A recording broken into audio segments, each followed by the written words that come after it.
In the quiet heart of a medieval manor, beneath the heavy beams of oak and the shadowed banners that whispered of lineage and battle, there existed a world of rules that no one wrote down.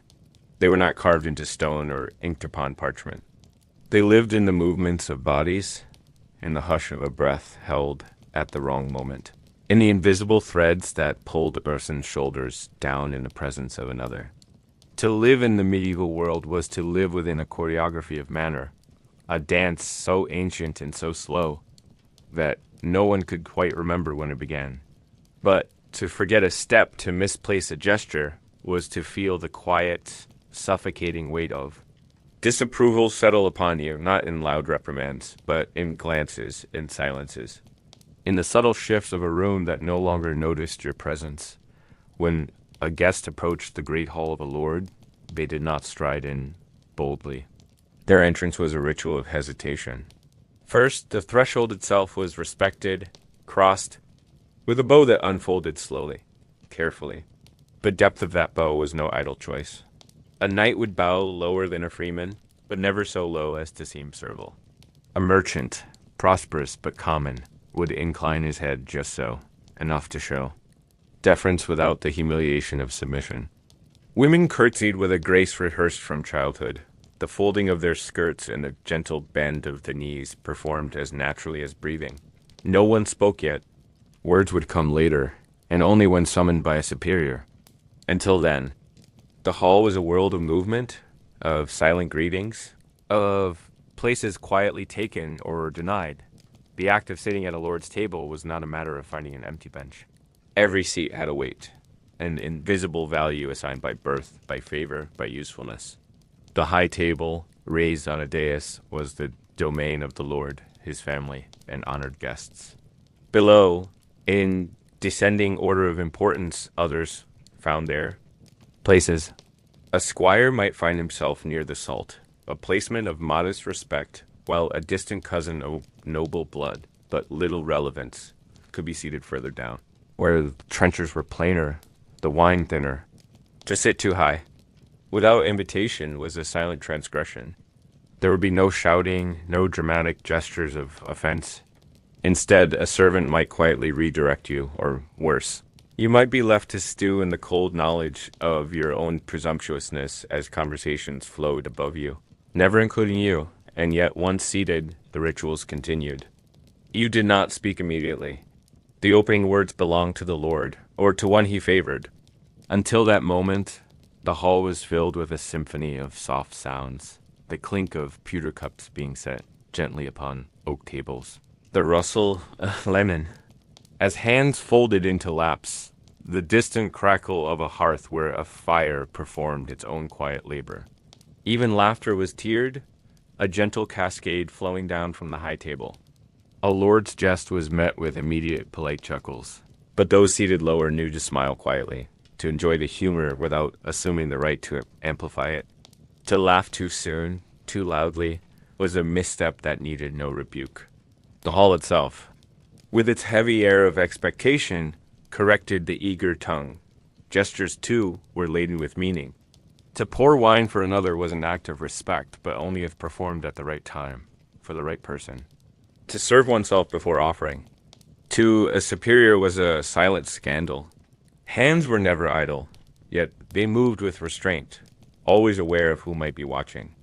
A servant's bow, a squire's attentive lean towards his master's needs.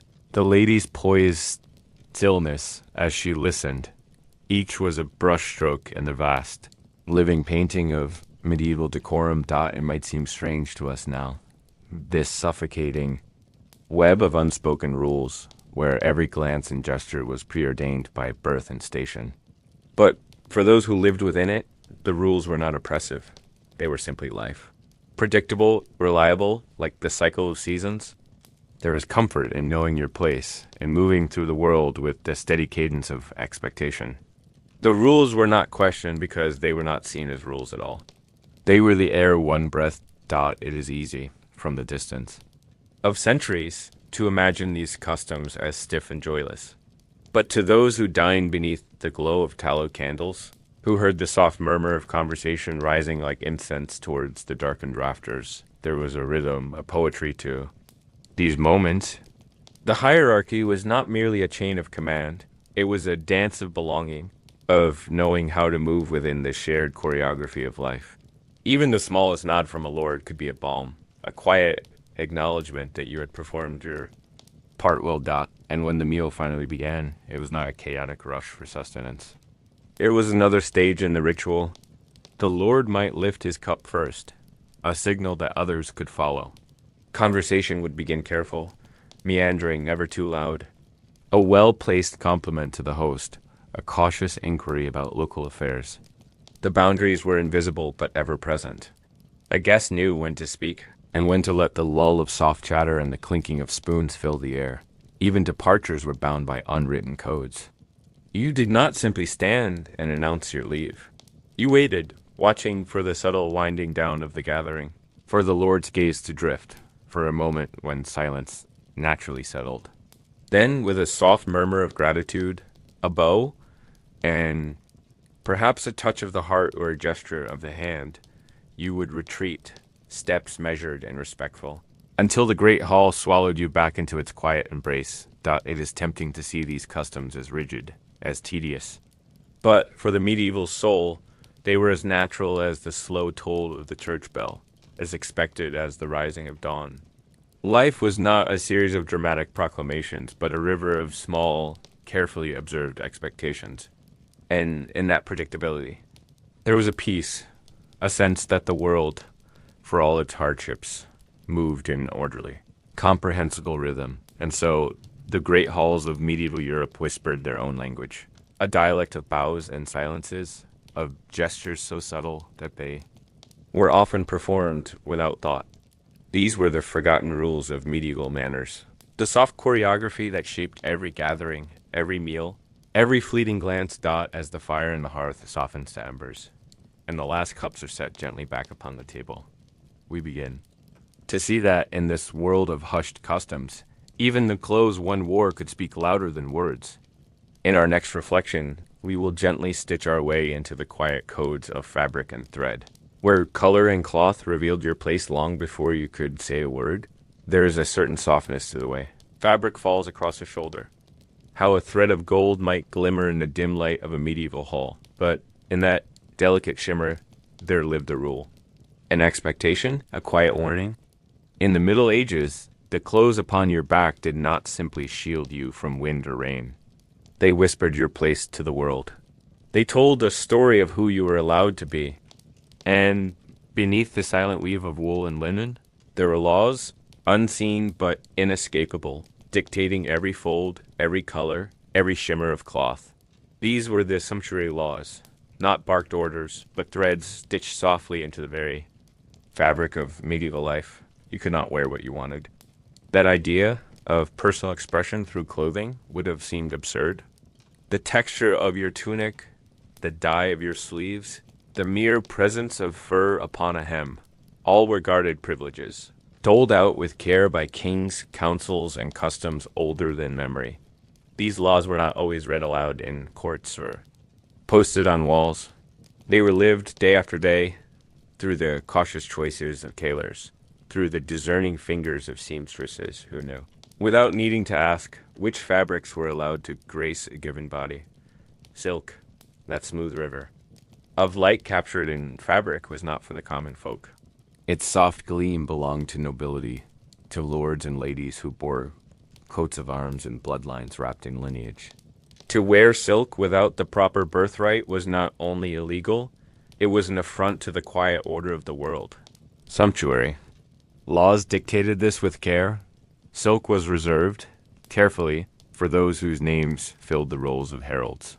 A merchant, no matter how wealthy, would be ill-advised to flaunt such luxury upon his person. His wealth might buy the silk, but the law would not allow him to wear it. Foretold a similar story. The rich, plush warmth of ermine, with its snowy white dotted in black, was a symbol of royal favor. It draped across the shoulders of monarchs, judges, and those who held positions of solemn authority. Squirrel fur, softer, subtler, was permitted to the lower nobility, but for the peasant or even the prosperous tradesman, such indulgences were forbidden. A fur-lined hood worn by a miller might draw not an angry reprimand, but a long, disapproving silence, followed by a quiet conversation about knowing one's place. And this, in truth, was how sumptuary laws breathed, not through loud enforcement, but through the soft machinery of social expectation. Colors, too, were not innocent choices. In a world where dyeing fabric was a costly, laborious process, the very hue of your tunic could announce your status long before you uttered a word. The deep, velvety richness of crimson was a color jealously guarded by sumptuary edicts. Only those of high standing could don its bold embrace. Purple, that ancient symbol of imperial might, was rarer still, sometimes reserved for royalty alone. For those of lesser station, the world of color narrowed. Earthy browns, soft grays, muted greens, these were the safe choices. The honest colors of labor and modesty, but these rules were not enforced with the crack of a whip. They were maintained in 1,000 small, unspoken ways. A tailor, upon being asked for a silk gown by a merchant's daughter, might gently guide her towards fine wool instead. A glance, a tilt of the head, a murmured suggestion, and the transgression would be averted, not with punishment, but with quiet correction. It was not fear that upheld these customs. It was habit. A slow, daily submission to the way things were meant to be. The idea of clothing as a signal of identity was not a medieval invention. But in this era, the boundaries were drawn with a precision that we, in our world of mass-produced fashion, can scarcely imagine. Clothing was not a canvas for self-expression. It was a mirror held up to the structure of society. To dress above your station was not merely vanity. It was an attempt to unmake the quiet order of the world. To disrupt the rhythm that kept life predictable, stable, understandable. The sumptuary laws were often explained as moral guardians, designed to curb excess and preserve humility, but in truth they served a more subtle purpose.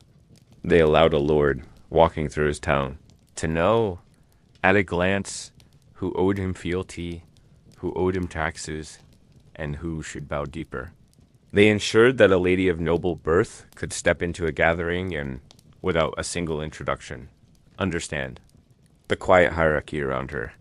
Clothing, in this way, was a silent language, and sumptuary laws were the grammar that kept it intelligible. Yet, for all their rigidity, there was a strange tenderness to how these laws were lived. In small villages, where the lines between prosperity and poverty blurred, the enforcement of these edicts was often soft, forgiving. A prosperous blacksmith's wife might line her cloak with a sliver of rabbit fur in the coldest months, and, while it might be technically forbidden, the village would turn its gaze aside. The rules, though firm, had their edges softened by the quiet compassion of everyday life.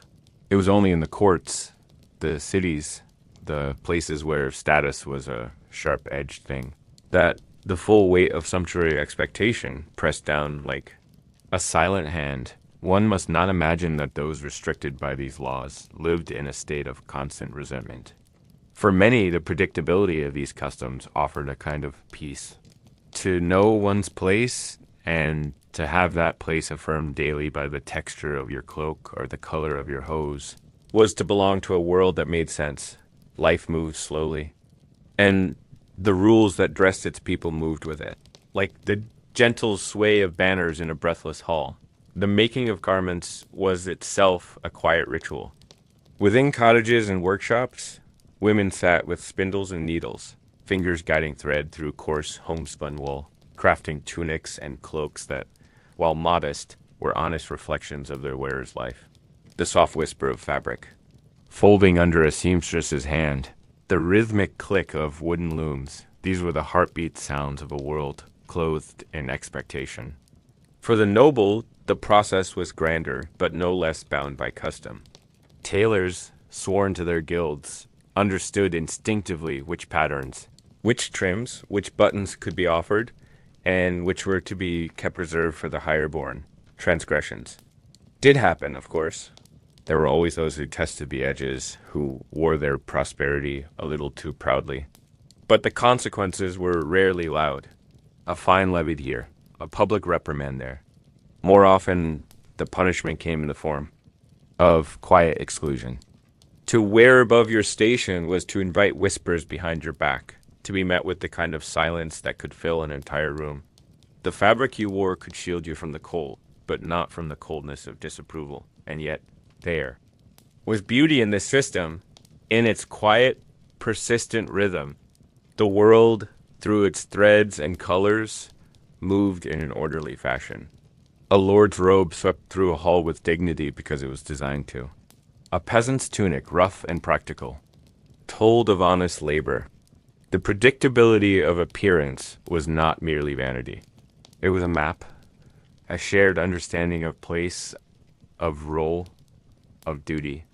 Sumptuary laws, in their endless quiet enforcement, held that map steady as evening descended upon medieval towns. The last shafts of sunlight catching on the wool-clad shoulders of those returning from the fields. The world seemed to exhale into itself, settling into the certainty that tomorrow life would unfold in much the same way.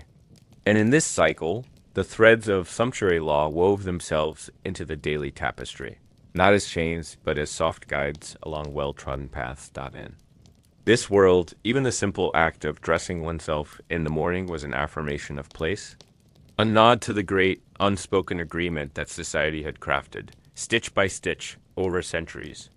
And though to our modern eyes it may seem a system of stifling conformity, for them it was as natural and necessary as the rising of the sun. And so, as we fold the last tunic of the day, placing it carefully upon a wooden chest, we begin to see that life in medieval times was not defined by sudden, loud declarations of identity, but by the quiet, predictable signals of fabric and thread.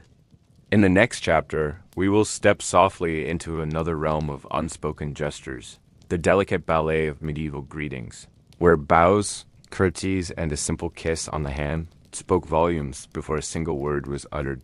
In the medieval world, before a single word could be exchanged, before names were offered or questions asked, there existed a language of the body, an unspoken ballet of bows, curtsies, and gestures that choreographed every encounter. It was a language learned not through formal lessons, but through observation, repetition, and the quiet lifelong absorption of custom. To greet someone in the Middle Ages was not a spontaneous act.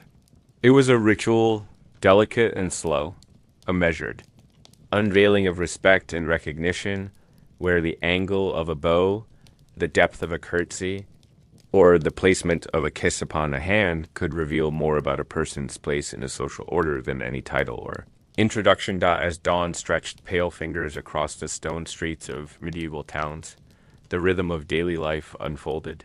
With a soft, predictable pulse, a villager passing a parish priest would lower his head, not hurriedly, but with a steady, deliberate incline, neither too shallow, which might seem irreverent, nor too deep, which might hint at insincere flattery. The greeting was not spoken aloud. Often, the silence itself was the greeting, filled with the weight of understanding.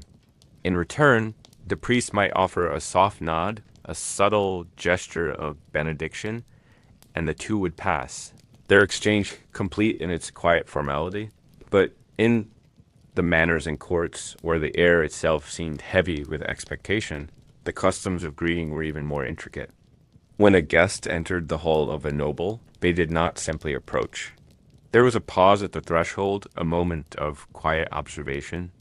The guest would wait, hands folded or resting lightly against their chest, until acknowledged by a subtle glance or a small gesture from their host.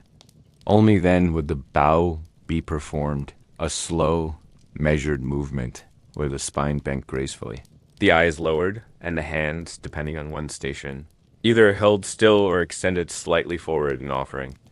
The bow was not a single. The uniform gesture is shifted in depth and formality depending on who stood before you. A peasant might bow deeply to a landowning knight, bending almost at the waist, while that same knight, when greeting a lord, would execute a subtler bow, nod of respect that acknowledged both honor and personal dignity. For ladies, the curtsy held its own complex vocabulary. A noble woman might perform a low, sweeping curtsy before a queen, her skirts fanned out gracefully, like the petals of a flower, while among equals, the curtsy became a softer, more understated. Dip of the knees, a gesture of elegance wrapped in humility, and then there were the hands. To extend a hand was not an idle motion. It was the invitation, a signal of readiness to receive a gesture of deference. A lady's hand, when offered, required a response of supreme delicacy. A gentleman would bow over the hand, his lips brushing, not pressing, the skin in a kiss, so light that it might seem more imagined than real. To kiss too firmly was a vulgarity, to linger was an impropriety. The gesture was not meant to convey passion, but to affirm the social script, a silent acknowledgement of the lady's grace. And station? Even within marriage, such formalities were maintained in public settings. Affection, like conversation, followed its own quiet rules. The spaces where these greetings unfolded were themselves designed to facilitate this slow dance of manners.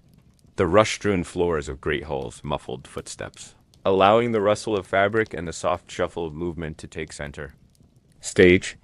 Sunlight filtering through narrow windows would catch the faint shimmer of a brocade sleeve or the polished gleam of a belt buckle, highlighting, with subtlety, the layers of social nuance woven into every interaction. It was a theater without dialogue, a play where posture and poise carried the weight of meaning. Even the act of approaching someone carried its own protocol. You did not stride directly toward a superior. The path was often a gentle curve, a respectful arc that allowed the other to observe your approach without the shock of a direct confrontation. Eyes were kept lowered until proximity allowed for acknowledgement. The body's angle, the pace of one's steps, the placement of one's. Hands, all of these were tools in the quiet performance of greeting. To rush, to fidget, to meet the gaze too quickly, these were small missteps, but they echoed loudly in the silent language of medieval decorum. There were, of course, variations shaped by region, by occasion, by the shifting tides of fashion. In Italy, a flourish of the hand might accompany a bow. In France, the bow itself might be more elaborate, a lingering descent into grace. But everywhere, the essential truth remained. To greet someone was to affirm the shared understanding of place, of hierarchy, of mutual recognition wrapped in layers of courtesy. It was a reaffirmation of the world's order, performed not with fanfare, but with the soft precision of 1,000 practiced gestures got in religious settings. The rules of greeting took on a solemnity that blurred the line between respect and reverence. Pilgrims approaching a monastery would bow deeply, sometimes even kneeling, touching the earth with their foreheads in gestures of profound humility. Within cloisters, where silence was more than a custom, it was a sacred vow. The greetings were often exchanged through hand signals. A monk might place his right hand upon his chest, fingers splayed gently, to greet a brother in quiet solidarity. These gestures, though wordless, carried a weight that no spoken greeting could match. For those who lived within this web of quiet custom, these rituals were not burdensome. They were not acts of empty pageantry. They were the gentle scaffolding of social life, the predictable rhythms that allowed each interaction to unfold with grace and clarity. To greet properly was to honor not only the other, but oneself. To affirm one's place in the delicate architecture of medieval society in bustling marketplaces. Even amidst the clamor of trade, the rules held. A vendor, upon seeing a guild, master approach, would set down his goods, bow slightly, and wait for the master to speak first. Apprentices, learning not just their trade, but their place in the social order, would practice their bows in the quiet hours, under the watchful eyes of their masters, until the motion became as natural as breathing. There was no hurry. In the medieval world, the art of greeting was a slow craft, honed over a lifetime. The consequences of failing in these rituals were rarely loud, but they were deeply felt. An improperly executed bow, a glance that rose too soon, could shift the currents of an entire conversation. It might mark a person as rude, untrained, or worse, presumptuous. And in a world where alliances were woven as much through personal encounters as through legal contracts, Such impressions lingered, quiet but potent. Yet these rules also offered comfort. For the peasant, for the merchant, even for the miner, noble. The certainty of these customs was a balm against the uncertainties of fortune and fate. To bow correctly was to navigate the complexities of status with quiet confidence. It was a way of belonging, of participating in the shared choreography that made medieval life comprehensible amidst its hardships. As evening settled over the manors and markets, as the day's last greetings were exchanged beneath the soft glow of lanterns, the world seemed to fold itself into a familiar rhythm. The bows, the curtsies, the subtle brushes of lips against hands, all had played their part in maintaining the quiet order of things. And in this, there was a beauty, a calmness, a shared understanding that life, for all its trials, would move tomorrow with the same measured grace. And so, as the final bows of the day are performed, and the hallways empty into the hush of night, we prepare to step into another quiet realm of medieval life. For if greetings were bound by ritual, then the very hours of the day were, too, shaped by a far older, deeper rhythm, the slow, unchanging pulse of the church's calendar. In our next reflection, we will listen to the tolling bells, the whispered prayers, and the sacred rhythm of feast and fast that quietly governed every breath of medieval life. In the quiet hush of a medieval dawn, long before the first embers of a hearth stirred the morning air, a bell would toll, deep, slow, resonant. Its sound rolled across stone walls and thatched rooftops, slipping through narrow windows, nudging awake a world that did not rise by clocks, but by sound. The bell did not merely announce the hour. It declared that life, once again, was aligning itself with the ancient, unchanging rhythm of the church. Time, in the Middle Ages, did not belong to individuals. It belonged to God. And through the toll of bells, through saints' days and fasting days, through feast days and vigils, the church's calendar quietly dictated every moment of life. To live in medieval society was to submit oneself, not to the ticking of mechanical hands, but to the fluid, breathing schedule of divine expectation. The day was not divided by personal plans or ambitions. It unfolded according to the canonical hours, matins, lauds, prime, terce, sext, none, vespers, compline. These were not mere labels for parts of the day. They were sacred markers, sanctified through prayer, reminding all who heard them that every hour was a gift, a duty, a step in a quiet pilgrimage toward salvation. For the common folk, these divisions were less about theology and more about rhythm. When the bell rang for prime, it was time to begin the day's labor. When it chimed sext, workers would pause, not only to rest their bodies, but to acknowledge that the day was not their own. Vespers marked the closing of daily toil, as shadows stretched across the fields and the world slowly folded into evening's embrace. The bells were not intrusive. They did not interrupt life. They carried it gently, like a current guiding a boat downriver. But beyond the daily hours there existed a deeper, slower rhythm, the great wheel of the liturgical year. Its calendar was not a sheet of dates pinned to a wall. It was a living cycle, known by heart, felt in the bones, as predictable and inevitable as the turning of seasons. Advent, with its quiet anticipation. Christmas, bright and solemn. Lent, heavy with fasting and reflection. Easter, jubilant but reverent. Each of these seasons wrapped the world in its own mood, its own expectations, and interwoven through this grand cycle were the saints' days, countless and varied. Some saints were celebrated with grand processions, with incense curling through, the air and hymns rising into vaulted ceilings. Others were remembered with simple prayers, whispered over bread and ale. But each saint's day mattered. They marked moments when the usual flow of life paused, when the ordinary was suspended, in favor of a quiet, communal reverence. On these days, markets might close early, fields might go untilled, and families would gather not out of law, but out of custom to share in the rhythm that everyone understood. Even if few could read the Latin text that recorded it. Fasting, too, was a rule that wrapped itself gently but firmly around medieval life. There were days when meat was forbidden, when rich foods gave way to simple fare, not out of choice, but as an act of collective humility. These were not moments of deprivation, but of reflection.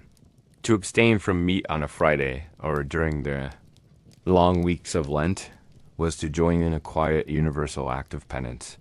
The rules were not always harshly enforced, yet they were rarely ignored. To break the fast without cause was to step outside of the comforting cadence of the community.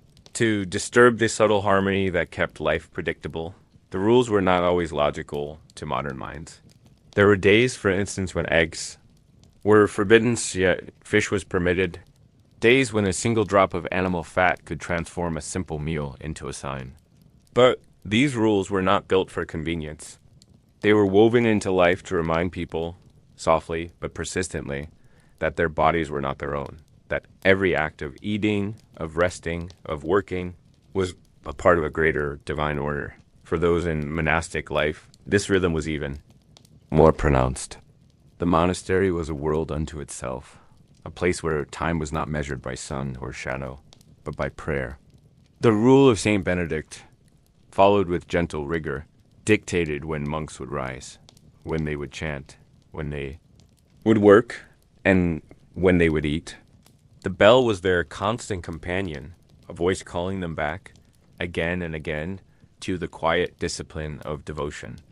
To an outsider, such a life might seem stifling. But for those within, it offered a serenity, a peaceful predictability that shielded them from the chaos beyond the cloister walls. Even for those outside the monastic world, the presence of the church's rhythm was inescapable. Weddings, for instance, could not simply happen on any chosen day. They were often forbidden during certain solemn seasons, such as Lent or Advent. The choice of a wedding date was not a personal affair. It was a negotiation with the liturgical calendar. Funerals, too, were framed by sacred timings, with masses and vigils anchoring the farewell and communal ritual. The church's calendar also held within it the quieter, often overlooked days of Ember Weeks, Rogation Days, and minor feast days that sprinkled the year with moments of pause. On Rogation Days, processions wound through fields, chanting prayers for a fruitful harvest. These were not grand events, but humble local rituals where the boundary between work and worship blurred softly. Ember Weeks, observed with fasting and reflection at the turning of each season, gently reminded the faithful of the earth's slow rotation, of time passing not in leaps, but in gentle circles dotting the great cities. Cathedral bells marked these rhythms with clarity, their tones reverberating through crowded markets and winding alleyways. In rural villages, the parish bell was smaller, humbler, but no less vital. Its sound, carried on the breeze, gathered the community into a shared awareness of sacred time. There was no need for printed calendars, no charts pinned to walls. The world itself, through the bell's voice, told its people what day it was, what hour had arrived, and what was expected of them. The rules did not oppress. They cradled life in a framework that, while rigid in appearance, allowed for a soft, communal existence. In a world filled with uncertainties, plague, famine, war, the constancy of the church's calendar was a comfort. It was a map through the year, a quiet assurance that no matter the trials faced, life would move forward in its slow, circular dance of fasts and feasts, vigils and celebrations dot as night fell. The final bell of Compline would sound, its low, sonorous notes signaling the close of the day's labors and prayers. Families would gather, not in loud, chaotic meals, but in quiet, candlelit suppers, their conversations softened by the knowledge that tomorrow, the bells would guide them again. This was a world where time did not rush forward. It unfolded gently in cycles of sacred expectation. For modern ears, these rules might seem strange, even burdensome. The idea that one could not choose their own meal or set their own schedule feels foreign to a world obsessed with personal autonomy. But in the Middle Ages, such rules were not seen as restrictions. They were the steady, reliable framework upon which life hung. They provided a rhythm, a shared heartbeat that united villages, towns, and kingdoms in a common experience of time. And so, as the last bell of the day fades into the night's hush, we find ourselves wrapped in the quiet. Realization that time in medieval life was not owned, it was observed, respected, and shared. Life moved not according to whim, but in harmony with a rhythm that had no need for urgency. In the hush of a medieval afternoon, when sunlight poured lazily through narrow windows and the world seemed to move in slow, deliberate rhythms, a marriage could be arranged with barely a word spoken between the two who were to be joined. In our time, marriage is draped in the language of love and choice, emotion, and personal vows whispered beneath arches of flowers. But in the Middle Ages, marriage was a matter of land, of lineage, of alliances forged not through hearts entwined, but through hands clasped across parchment contracts, sealed with wax and witnessed by careful, quiet eyes that it was not a cold or loveless thing, this ritual arrangement. It was simply the way the world moved. Families, whether noble or peasant, understood that marriage was a duty to preserve property, to strengthen kinship bonds, to maintain the fragile balance of social standing. To marry was to step into a role that had been shaped long before one's birth, a role quietly prepared by parents, guardians, and in higher circles, even kings. For most, it was not a question of if or when, but of whom, and even that decision was rarely personal. The negotiations began with a soft rustling of parchment, the faint scratch of quills dipping into inkpots.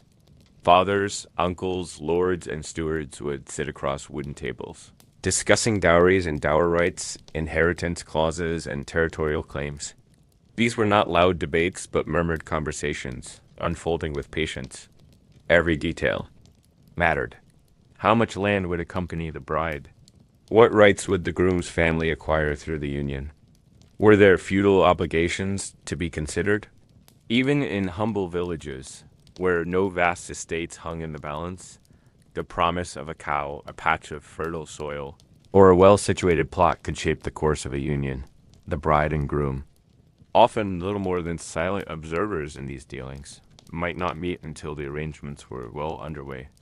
For them, the marriage was not the culmination of a romantic courtship, but the quiet acceptance of a duty handed down. A daughter, her hands folded gently in her lap, might listen as her future was discussed in a room where her voice was not yet required. And yet there was no rebellion, no cries of injustice. This was simply how life unfolded, slow and predictable, with each generation stepping into roles crafted by the last. Among the nobility, the rules were even more intricate. Marriage was diplomacy, a tool wielded with precision to forge alliances, secure borders, or mend old rivalries. Kings would exchange daughters like precious gifts, their unions designed to solidify peace or extend influence. Betrothals were often arranged when the intended bride and groom were still children, their futures signed and sealed before they understood the meaning of the vows they would one day recite. The ceremony itself, though sacred, was often simpler than the elaborate negotiations that preceded it. In the early medieval period, marriage did not even require a church. A public exchange of vows, witnessed by the community, was sufficient. Over time, as the church sought to formalize and sanctify, the sacrament marriage rituals shifted into ecclesiastical settings. Yet even with priests officiating, the essence remained. The marriage was a legal bond, a contract, sanctified not merely by emotion, but by the consent of families and the quiet, methodical approval of the church. Consent was an essential element, though not in the way we might imagine. It was less about personal desire and more about the formal acknowledgement of duty. The bride and groom would be asked if they agreed to the union, and while their affirmation was necessary, it was often a quiet, expected assent. To refuse was rare and required courage few possessed. The community watched, not with bated breath, for a romantic declaration, but with the calm expectation that the order of things would be upheld. The dowry was not simply a gift. It was a symbol, a tangible expression of the family's commitment. It might be a chest of coins, a flock of sheep, bolts of fine linen, or parcels of land. Each item was weighed not just in monetary value, but in the quiet calculation of future stability. The dower, on the other hand, was the provision made for the bride's security should she be widowed, a silent safeguard, ensuring that even in loss, the structures of property and status would hold firm in village life. The arrangements were humbler but no less formal. Two families might come together in a small cottage, the flickering light of a hearth casting soft shadows as fathers. Exchange promises and mothers discussed household goods. The bride's skills, her ability to spin, to weave, to manage a home, were often as significant as any material dowry. For these families, marriage was a weaving of lives, threads of labor and loyalty intertwined to secure the future.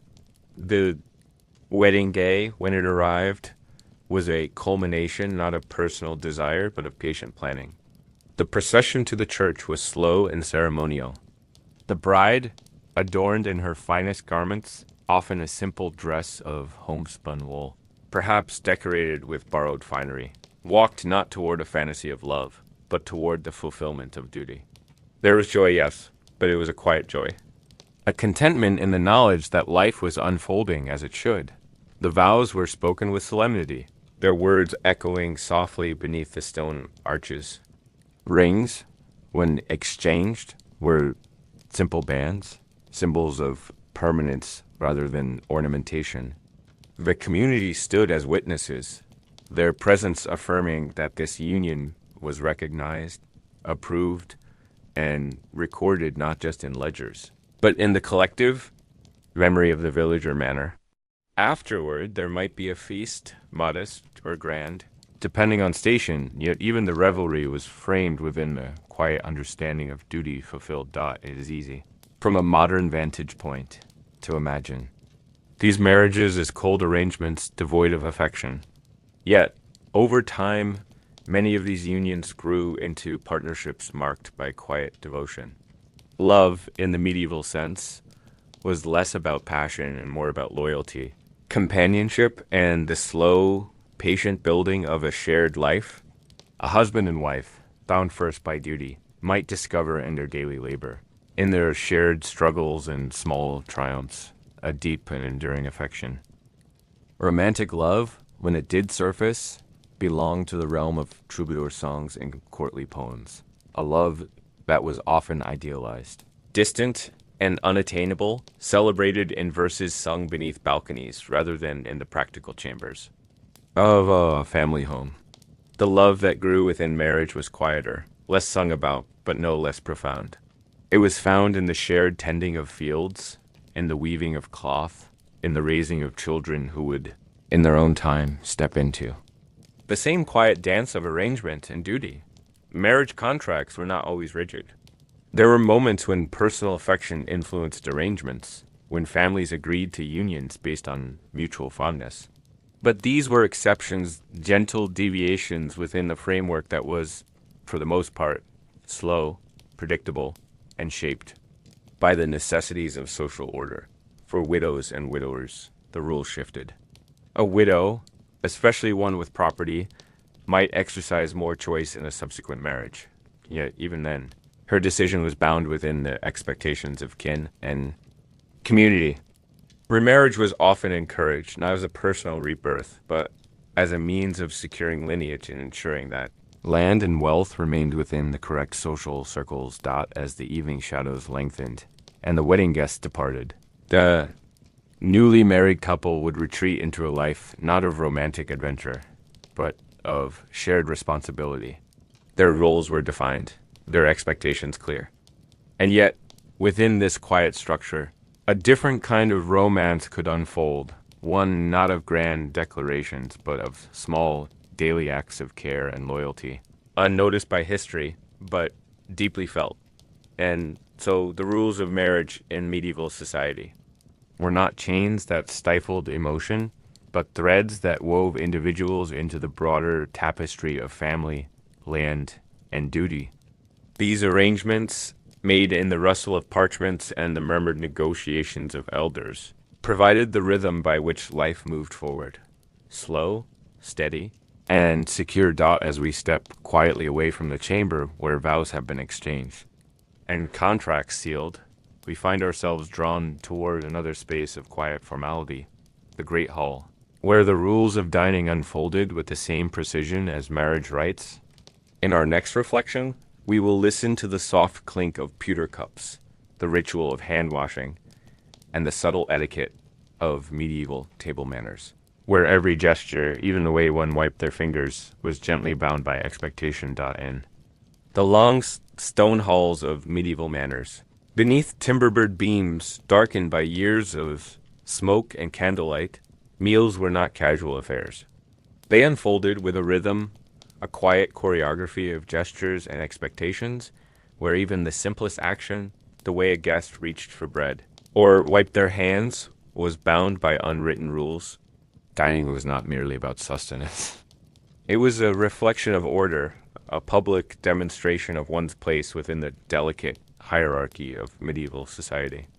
Every cup raised, every morsel taken, echoed with centuries of tradition, quiet and predictable like the soft clink of pewter on wood, when the mealtime bell sounded, a muted toll that gathered lords, ladies, stewards, and servants alike. The great hall stirred to life, not in a flurry of commotion, but with a measured, almost ceremonial stillness.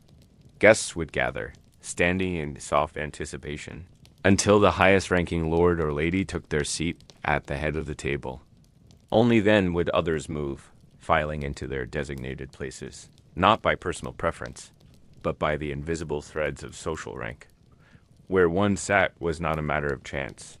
It was a precise reflection of one's standing, carefully noted, and observed.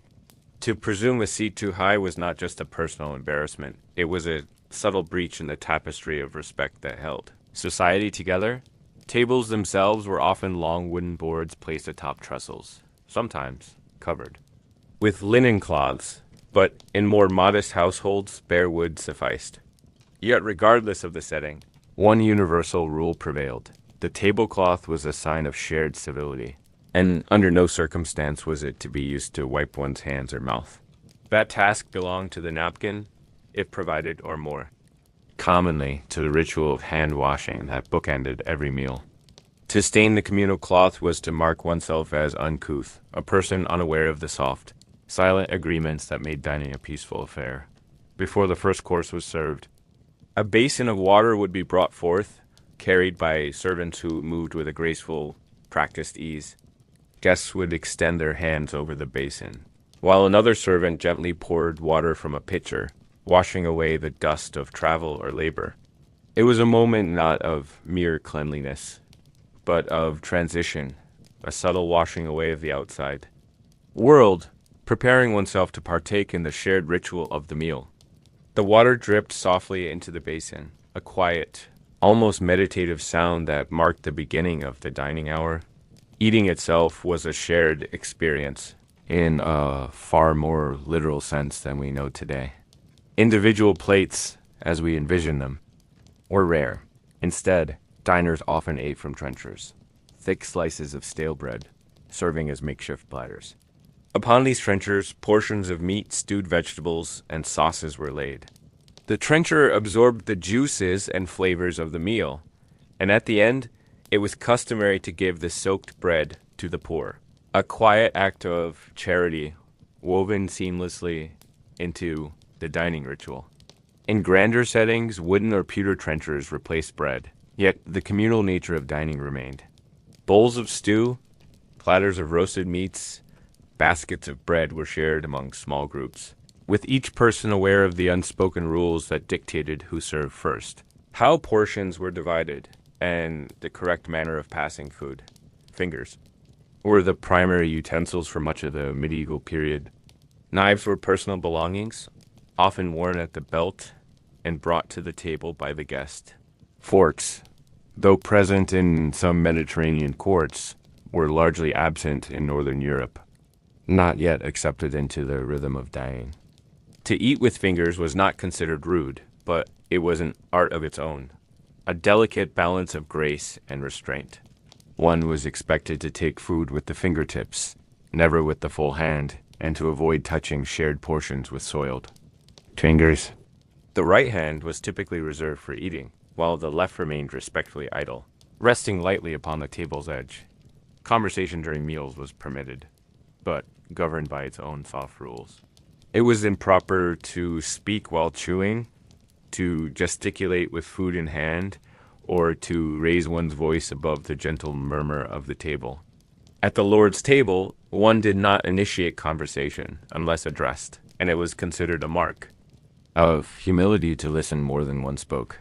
The atmosphere was not one of rigid silence, but of subdued, courteous exchange, where words flowed softly, rising and falling like the slow rhythm of the meal itself. Drinking, too, was a communal gesture, wrapped in etiquette. Cups and goblets were often shared, passed carefully from hand to hand, each person wiping the rim discreetly before taking a sip. Water, ale, and diluted wine were the common fare, with stronger spirits reserved for special occasions. To drain. A cup in one long draught was frowned upon, as was excessive indulgence. The act of drinking was to be done with measured sips, a reflection of self-restraint and awareness of company. The lord or lady presiding over the table bore a subtle but significant responsibility. Their pace dictated the rhythm of the meal. Courses were served and cleared in quiet synchrony with their dining, and no guest would rise from the table until the head of the household had signaled the conclusion of the feast. Even in simple homes, this principle held true in its own way. The eldest or most respected person present would be given the gentle authority to guide the flow of the meal. Cleanliness was paramount, but always managed with quiet discretion. Between courses, or at the meal's end, hand-washing was repeated, not as an afterthought, but as an essential closing ritual. Servants would once again bring forth basins and ewers, and guests would cleanse their fingers, wiping them carefully on individual towels if provided. The soft drip of water into basins was a familiar, calming sound, marking the gentle winding down of the gathering. Certain gestures, seemingly minor, held profound weight. To pick one's teeth at the table, to blow on hot food, to reach across another's plate, these were seen as breaches of decorum. Small, but telling signs of one's awareness, or lack thereof, of communal harmony. Dining was less about strict rules and more about a shared understanding that every action, no matter how small, was a part of a larger, graceful dance. In monastic settings, the rules of dining were even more pronounced. Meals were often taken in silence, with a reader softly reciting scripture as monks and nuns ate in quiet contemplation. The rule of silence during meals was not a punishment, but a discipline, a way of transforming a daily necessity into an act of devotion. Yet even here, the gestures of passing bread, of pouring water, of offering salt, were wrapped in layers of attentiveness and mutual care. Even in the humblest village cottages, where meals were simple and surroundings plain, there existed an unspoken etiquette. Bread was broken with reverence, bowls were shared with respect, and children were gently taught to wait their turn, to offer the choicest morsel to elders, to listen more than they spoke. These were not rules imposed harshly, but customs absorbed through repetition, through the soft correction of a mother's hand or the quiet example of a father's restraint. Festive feasts, with their multiple courses and entertainments, brought their own complexities, yet the core principles remained unchanged. Lavish displays of roasted swan or elaborately shaped pastries were admired, but their consumption was still governed by decorum. No matter the abundance of food or drink, the expectation of measured behavior never waned. A well-mannered guest knew when to admire, when to partake, and when to decline with polite humility. The very act of rising from the table was a ritual of its own. One did not stand abruptly, nor leave without a quiet gesture of thanks. A slight bow to the host, a murmured blessing, a gentle nod. Even in farewell, the rhythm of manners flowed unbroken. These rules, strange to modern sensibilities, were not enforced with scolding or punishment. They were simply the way things were done. To eat was not just to nourish the body, but to participate in a subtle reaffirmation of one's place within a greater order. Every meal, no matter how simple, became an opportunity to move gracefully within the quiet structures of society. And so, as the final crumb is brushed gently from the table's edge, as basins are carried away and the hall settles back into its familiar stillness, we realize that dining in medieval life was never a rushed affair.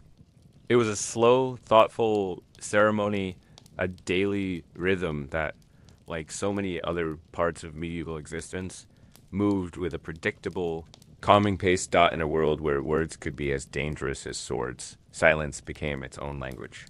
In medieval life, there were times and places where speech was not just discouraged, but forbidden, where the absence of words was a quiet discipline, a shared understanding, and often a rule as rigid as any law.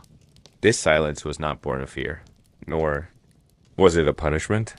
It was a deliberate stillness, a way of aligning oneself with the rhythms of the sacred, the solemn, and the orderly. The rule of silence, as it was known in monasteries, was one of the most profound and quietly transformative expectations of medieval society, and it extended far beyond the cloister walls. In the stone cloisters of Benedictine abbeys, the rule of silence shaped the daily life of monks and nuns with an almost invisible hand. From the moment of their entrance into monastic life, initiates learned that speech was not a casual freedom, but a tool to be used sparingly with intent and restraint. Silence was not emptiness. It was a space carefully preserved where the soul could listen to God, to the quiet stirrings of conscience, to the subtle hum of life, often drowned out by careless chatter. In these sacred spaces, conversation did not happen across tables or corridors. Instead, communication took on a softer, more reverent form, a system of gestures, nods, and the smallest of signs. Each gesture was a wordless phrase, understood only by those within the community. A simple touch to the lips could signal a need for quiet. A pointed finger, a subtle tilt of the head, a raised hand, these became the building blocks of a silent language. Monks would pass each other in the cloister walk, eyes lowered, hands tucked into sleeves, offering only the slightest inclination of the head in greeting. In the refectory, where meals unfolded in sacred hush, instructions were given with a glance, a gesture, a hand poised gently over a bowl. The echo of footsteps, the soft rustle of woolen habits against stone, the distant murmur of a reading voice reciting scripture. These sounds became the backdrop to a life where words were rare, and therefore precious. This rule of silence was not unbroken. There were designated times, known as the chapter hours, where speech was permitted, brief windows where matters of the community could be discussed, confessions made or readings shared aloud. But once those moments passed, silence descended again, not as a command, but as a natural return to the stillness that defined the monastery's heart. Silence was not an absence of life. It was life distilled to its simplest, most mindful form. Outside the cloisters and the halls of noble courts, silence held a different yet equally powerful place. Here, the silence was not of religious devotion, but of social decorum, of intricate hierarchies where speaking out of turn could be a fatal misstep. In the presence of a lord or a king, speech was a privilege, not a right. One waited with downcast eyes and composed hands to be addressed. The act of speaking first, of breaking the court's hush without invitation, was seen not only as a breach of manners, but as a disruption to the delicate web of status and favor. The etiquette of silence in court was a dance of observation. Courtiers learned to read the room, to sense when a subtle clearing of the throat, a slight shift in posture, was a signal for attention. Conversations, when they happened, were layered in formality, each word weighed carefully, each pause pregnant with meaning. The art of saying little, of speaking softly, became a mark of refinement. It was in what was left unsaid that true communication often took place in both monastery and court. Silence was not synonymous with suppression. Rather, it was a cultivated discipline, a recognition that words, once spoken, could not be retrieved, and that in their restraint lay a certain power. The world moved slowly in these spaces, not out of lethargy, but out of reverence for the unseen, the unspoken, the spaces between sound, even in the bustling villages, where daily life thrummed with the sounds of trade and labor. There existed moments where silence was expected and observed. During church services, the congregation would sit or kneel in hushed rows, their whispers swallowed by the vastness of stone naves and wooden beams. The priest's voice, lifted in chant or sermon, was the only sound permitted, while the laity listened, heads bowed, absorbing not only the words, but the reverent silence that cradled them. There were also the silences of necessity, the practical, quiet of craftsmen in their workshops, where the concentration of hand and eye left no room for idle talk. Apprentices learned quickly that to disturb the master's focus with needless chatter was a folly not easily forgiven. In the fields, too, silence prevailed, the steady rhythm of the scythe, the soft rustle of grain, the low murmur of a shepherd to his flock. These were the sounds of labor, punctuated by long stretches of wordless toil. Pilgrimages, those long, dusty journeys of spiritual devotion, also carried their own unspoken rules of silence. While travelers might exchange blessings or quiet prayers, the road itself was often walked in contemplative hush. Each footstep became a meditation, each mile a quiet offering. Pilgrims understood that the journey was as much an inward reflection. As an outward passage in times of grief, silence took on a different hue. Mourning was not marked by loud lamentations, but by quiet vigils, by the soft rustle of mourning veils, the subdued processions that moved through village streets. Funerals were ceremonies of hushed reverence, where the weight of loss was carried not in wails, but in the shared, silent presence of the community. To break that silence was to disturb the fragile space where memory and sorrow intertwined. Even punishments, in many cases, were wrapped in silence. Those placed in stocks or pillories were not subjected to noisy jeers, as often imagined, but endured the quiet observation of passersby, a silent judgment far more enduring than a fleeting insult. The shame was in being seen in the quiet endurance of one's fault under the collective, wordless gaze of the community. The rule of silence was not uniform in its application. It shifted in texture from the sacred to the social, from the monastic cell to the feasting hall, yet its essence remained the same. Silence was a shared agreement, a mutual respect for the spaces between words, where reflection could breathe, and where action spoke louder than noise. It was not an oppressive stillness, but a chosen quiet, where life moved more slowly, more attentively, wrapped in the soft, predictable rhythm of a world that understood the weight of every sound. Children were taught early to respect these silences. In church, in the presence of elders, in the solemn moments of the day, they learned when to still their voices, to listen, to observe. It was a lesson not hammered in with harsh discipline, but absorbed through the gentle correction of a parent's quiet glance, through the mimicry of watching how the adults around them navigated the spaces of sound and hush. And so, life in medieval times was a delicate balance between the spoken and the unspoken. Words, when they came, were deliberate, careful, often poetic in their simplicity. Yet it was in the silences and long, soft corridors of cloisters, in the quiet pauses of courtly conversation, in the communal hush of shared work and worship, that medieval society found its truest, most consistent rhythm. It was a world where silence was not empty, but full, where the absence of speech was a presence in itself, as the soft echoes of footsteps fade along the stone cloisters. As the murmur of the day winds down into quiet, we are reminded that medieval life moved at a pace where silence was not a void to be filled, but a space to be respected.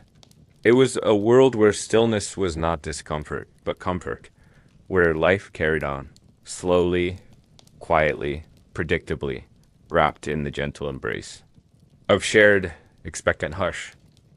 The medieval marketplace was never a place of wild chaos, though it might seem to modern eyes a tangle of shouting vendors and haggling customers. Beneath the surface noise was a current of quiet rules, expectations that ordered the stalls. The goods, the very rhythm of buying and selling.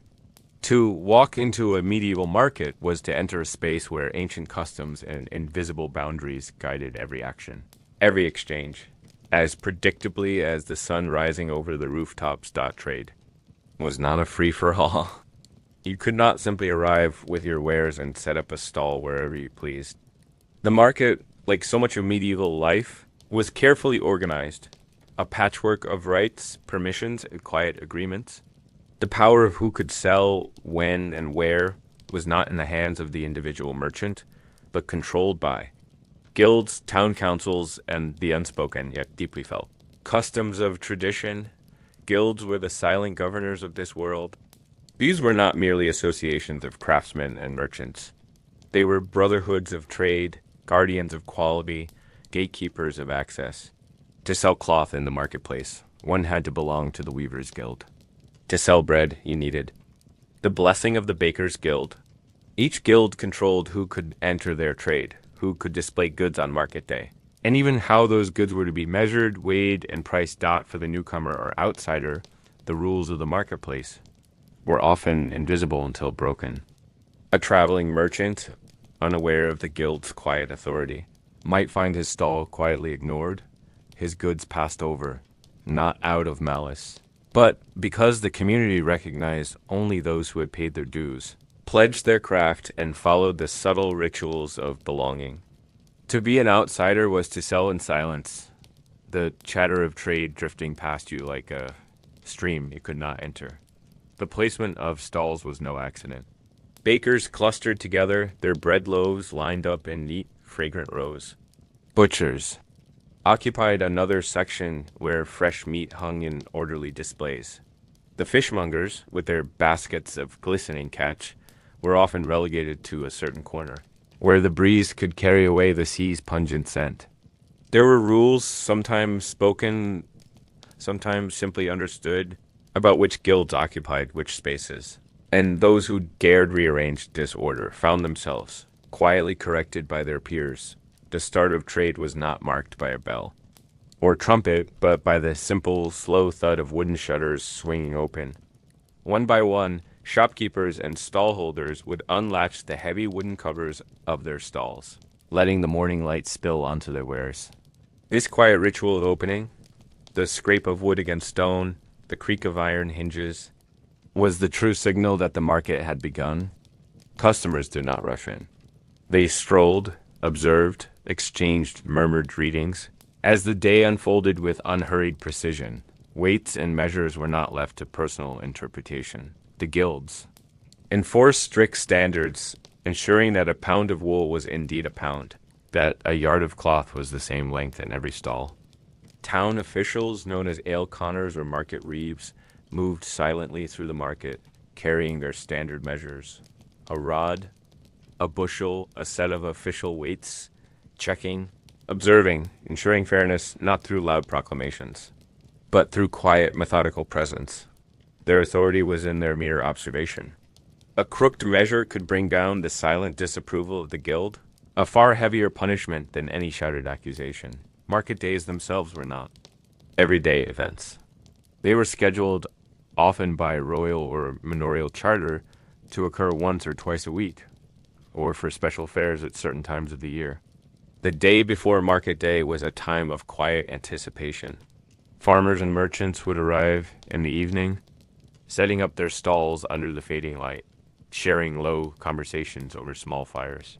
The market square, empty and still by night, would slowly fill with the soft rustle of canvas, the muted clatter of crates, the quiet presence of people preparing for a day of measured, rule-bound trade. Even the right to sell was sometimes a formal privilege, requiring a fee or a license.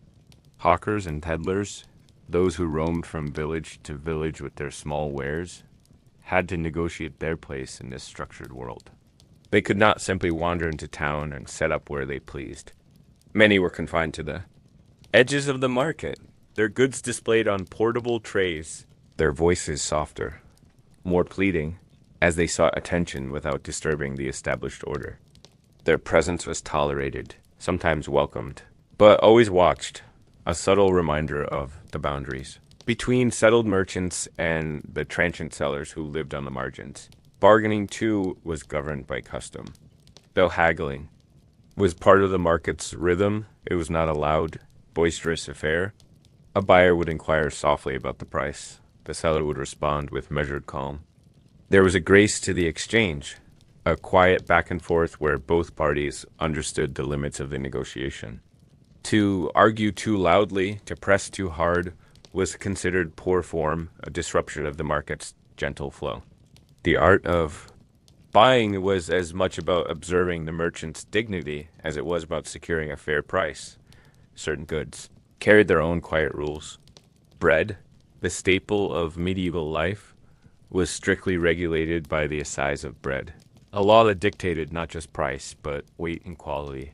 Bakers who cheated customers with underweight loaves could face public punishment, their offending bread nailed to their door as a silent mark of shame.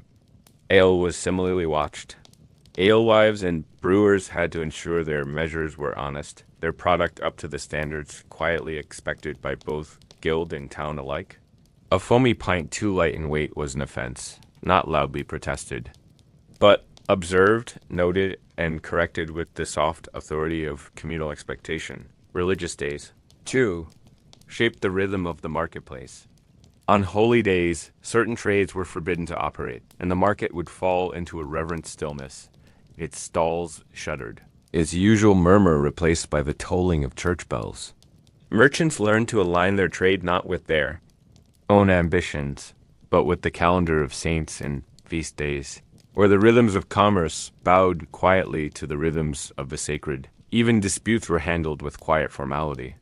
If a customer felt wronged, they could appeal to the market, reeve, or to the guild. But shouting matches were rare.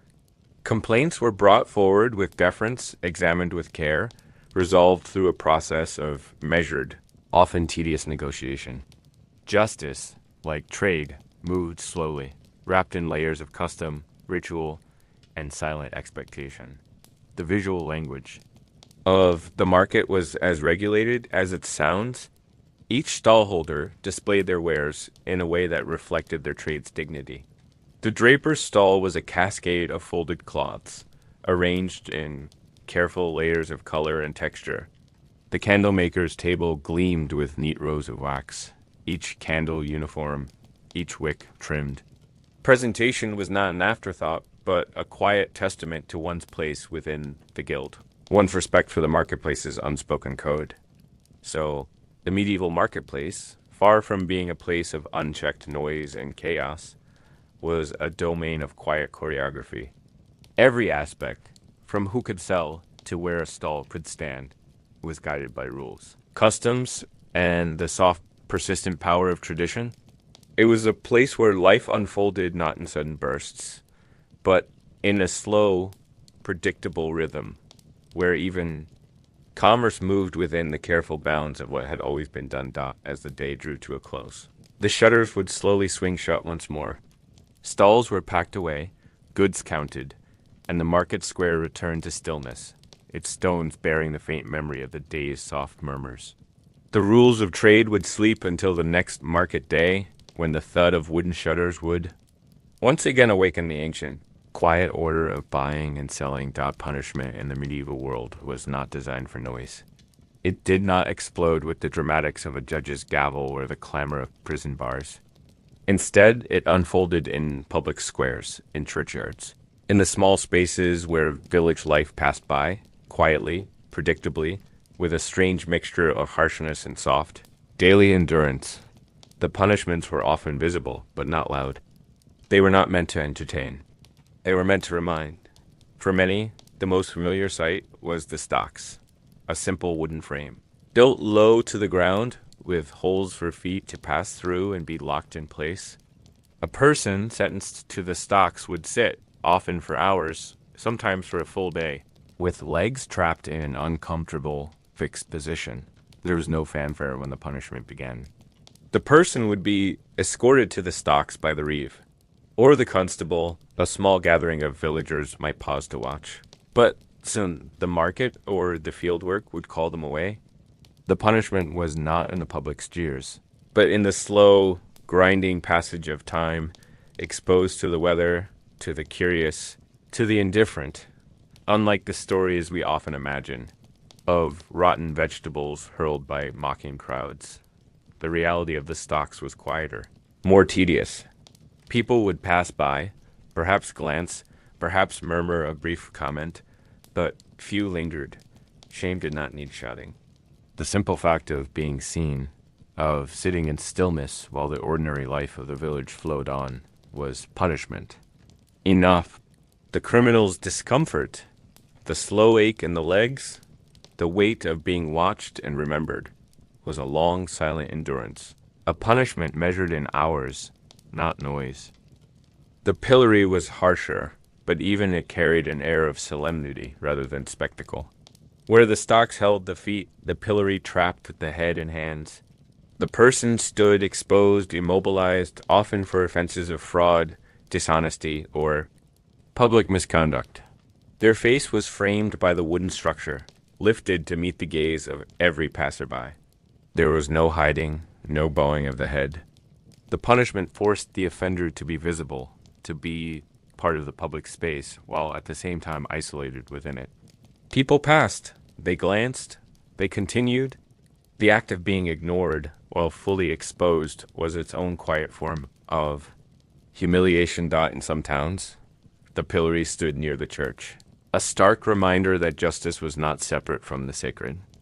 After Sunday Mass, congregants would leave the church and pass by the pillory, offering not insults, but silent judgment, a brief, subtle recognition of the person's fault. Occasionally, a murmured prayer might escape a passerby's lips, not for punishment's sake, but for repentance, for forgiveness. The community watched, not to ridicule, but to witness. For more serious crimes, public punishments could take on a more elaborate, yet still controlled, ritual. The cucking stool, often confused with the ducking stool, was used to punish those, often women, accused of gossip or scolding. The condemned would be placed on a wooden chair, sometimes suspended over water, but more commonly simply paraded. Through the village, the procession was slow, deliberate. A crier might announce the offense in a measured voice. But the punishment was not in the loudness of the announcement. It was in the slow, public unveiling of one's shame to neighbors, friends, and kin. Punishments were, above all, communal. They were designed not just to correct the individual, but to remind the village of the fragile line between order and disorder. Yet, they rarely descended into riotous noise.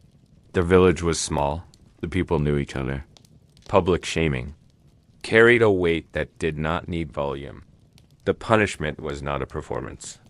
It was a quiet return to order, a visible stitching back together of the social fabric. Even corporal punishments, such as whippings, were often administered with a formality that dulled their spectacle.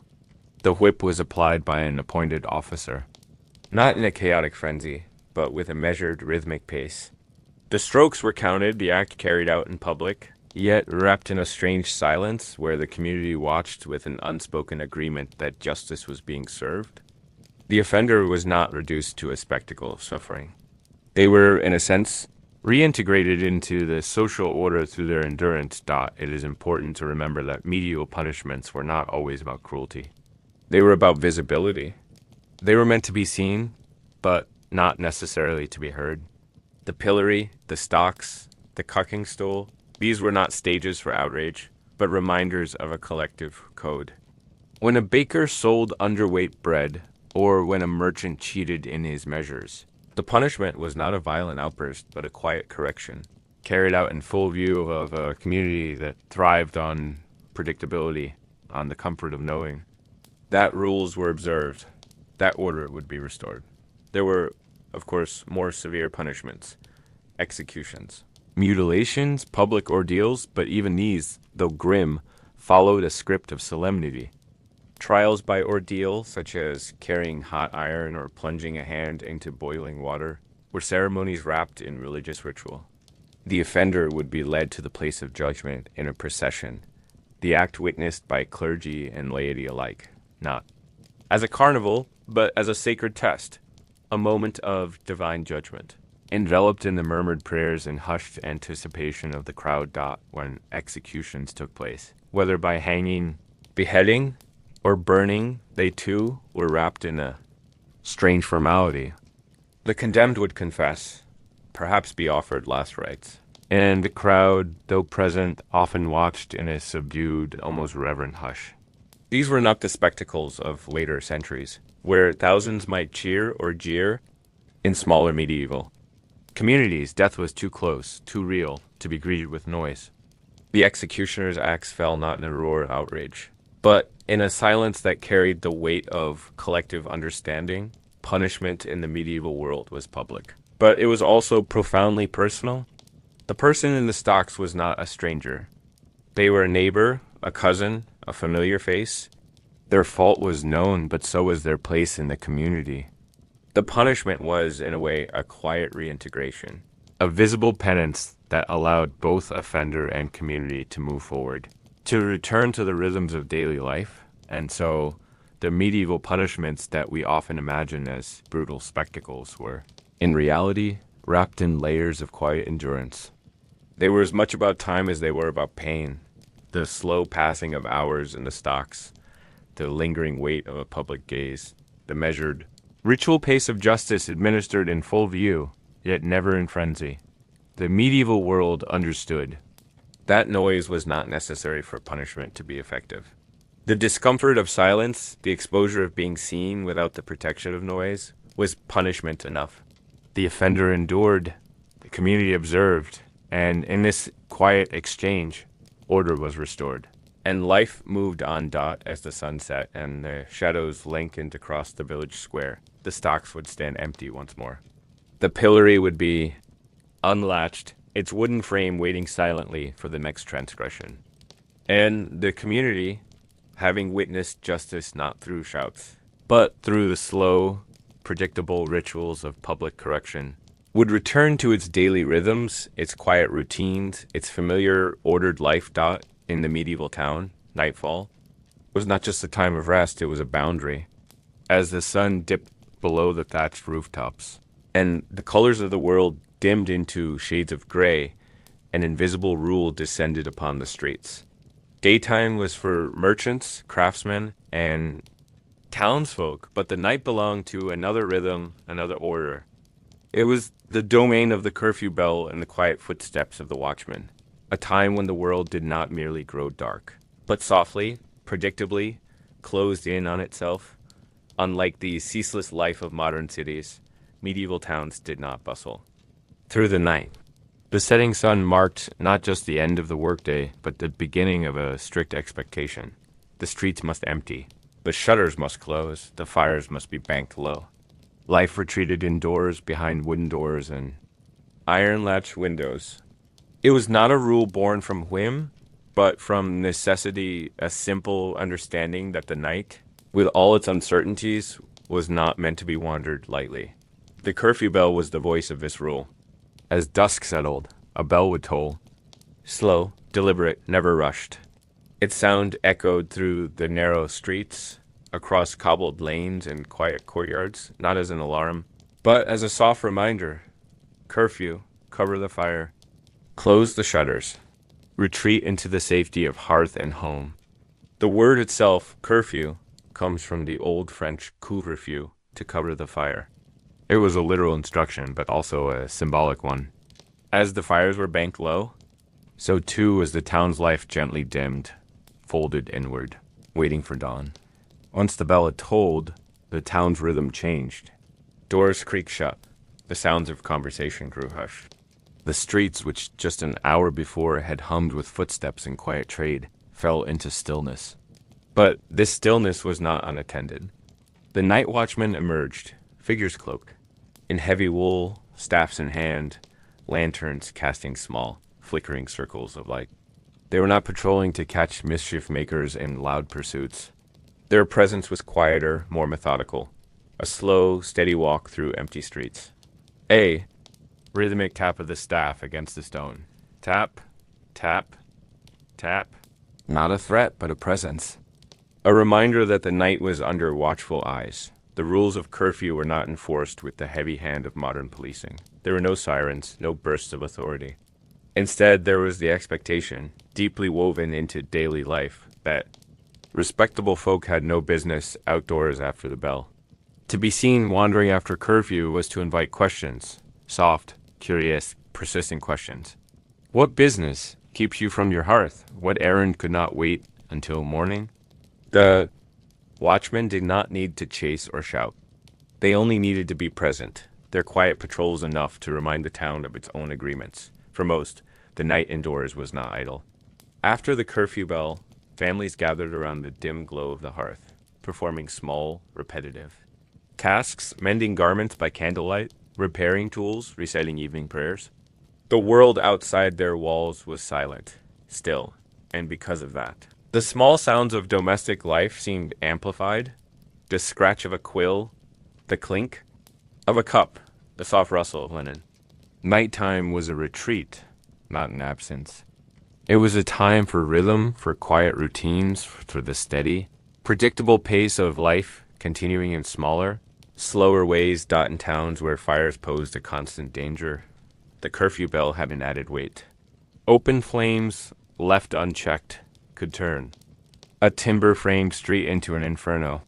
Covering the hearth's fire was not just a personal habit, but a communal responsibility.